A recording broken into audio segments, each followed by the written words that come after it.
چلاکیاں انسان کو گراتی ہیں اور اتنا منہ چھیل جاتا ہے کہ منہ پہچانا ہی نہیں جاتا. بندہ اپنے آپ کو رب رسول کے حوالے کر دے تو اللہ بڑی بہترین جزائیں عطا کرتا ہے. یہ لوگ تیزی دکھاتے ہیں بعض. تو یزید بھی تیزی دکھانے والا تھا. اس نے ولید کو خط لکھا کہنے لگا کہ فوری طور پہ عبداللہ ابن عباس کو بلاؤ اور اسے کہو میری بیعت کریں. یہ جو بیعت ہوتی تھی نا، یہ بھی سن لیں کیا ہوتی تھی. یہ بیعت حلف ہوتا تھا.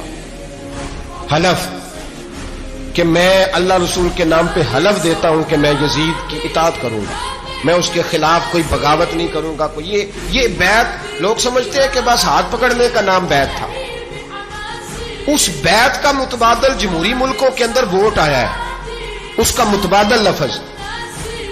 تو کہا بیعت کرے. حضرت عبداللہ ابن عباس کو بھی بلاؤ، عبداللہ بن زبیر کو بھی بلاؤ، امام حسین کو بھی بلاؤ. امام حسین آدھی رات کے وقت بیٹھے تھے مسجد نبوی میں، چونکہ 5 نمازوں کی آپ امامت کرتے